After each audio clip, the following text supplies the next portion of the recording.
Bonne fête des pères, bonne fête des pères, alléluia, bonne fête des pères.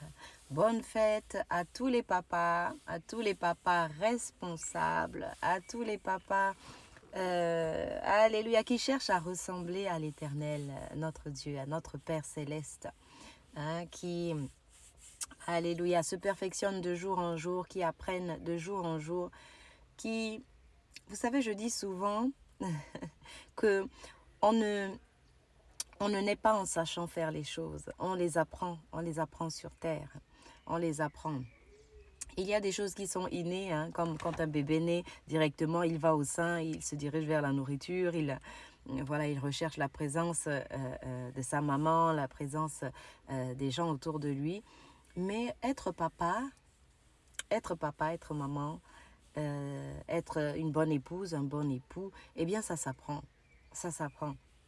Et tout à l'heure, je pensais à quelque chose, je me disais, celui qui ne veut plus apprendre, celui qui pense qu'il a déjà tout compris, qu'il sait déjà tout faire, eh bien, il est difficile qu'il apprenne quelque chose de nouveau. Il est difficile qu'il progresse, il est difficile qu'il s'améliore, il est difficile qu'il arrive à la stature parfaite.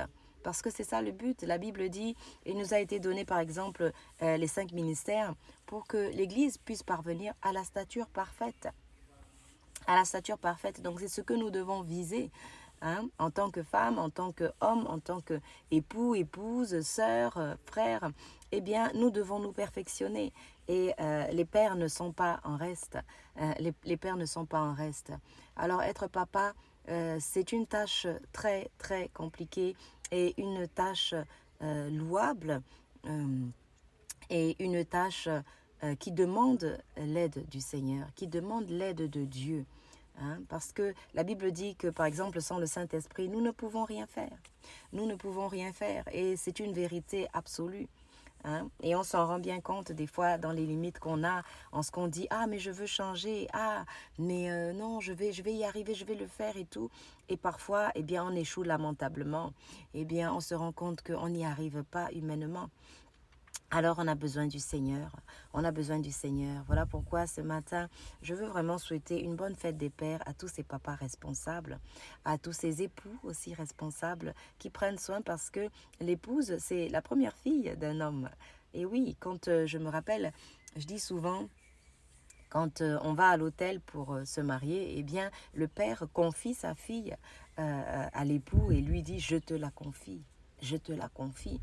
C'est un transfert de responsabilité et la fille après est sous l'autorité de son époux quelque part. Alléluia. C'est profond et c'est là où l'amour intervient, c'est là où la soumission intervient. Et un bon père donne de bons enfants.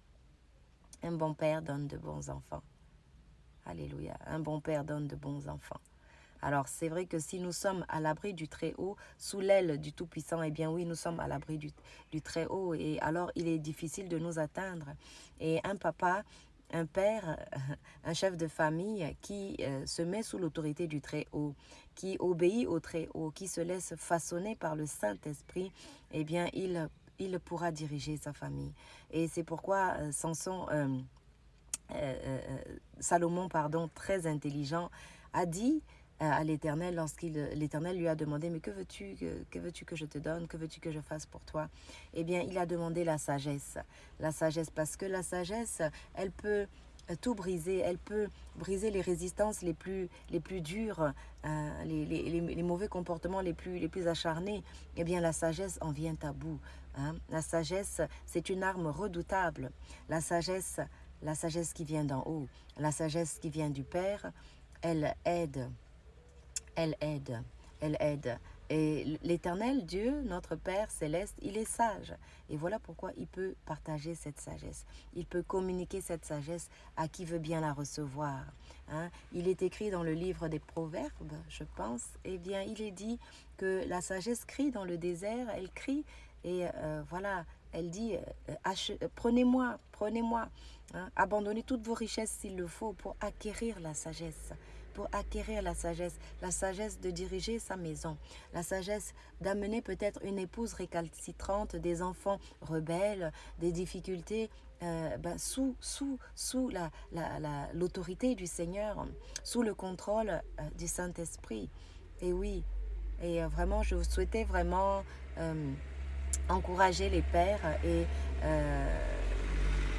encourager vraiment les pères et leur dire que nous reconnaissons la difficulté de la tâche et que nous sommes en prière derrière les pères pour prier pour eux, pour les encourager, que le Saint-Esprit vous fortifie, que l'Éternel vous donne la force, la sagesse pour accomplir votre mission, pour amener votre famille dans la présence du Seigneur afin qu'il puisse la transformer, afin qu'il puisse la façonner et afin qu'il puisse en faire le sujet de sa gloire.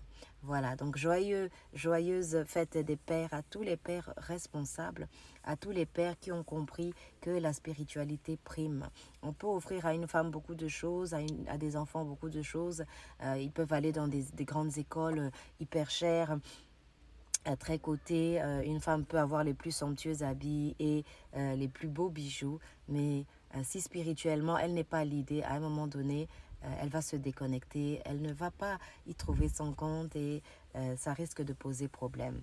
Alors je vous encourage vraiment, soyez fortifiés, soyez vraiment connectés au Seigneur et au cas où il y en a qui se sont éloignés ou qui n'ont pas su comment faire, parce que c'est vrai, parfois on n'a pas eu de modèle, on n'a pas eu quelqu'un pour nous dire comment devenir père. Eh bien, le Père Céleste, la parole de Dieu est là pour nous façonner, la parole de Dieu est là pour nous dire comment faire, et le Saint-Esprit, cet assistant merveilleux, ce directeur, ce conducteur, ce dirigeant, on ne peut plus qualifier pour mener toute entreprise à son accomplissement et à la perfection, à vraiment manifester la gloire de l'Éternel.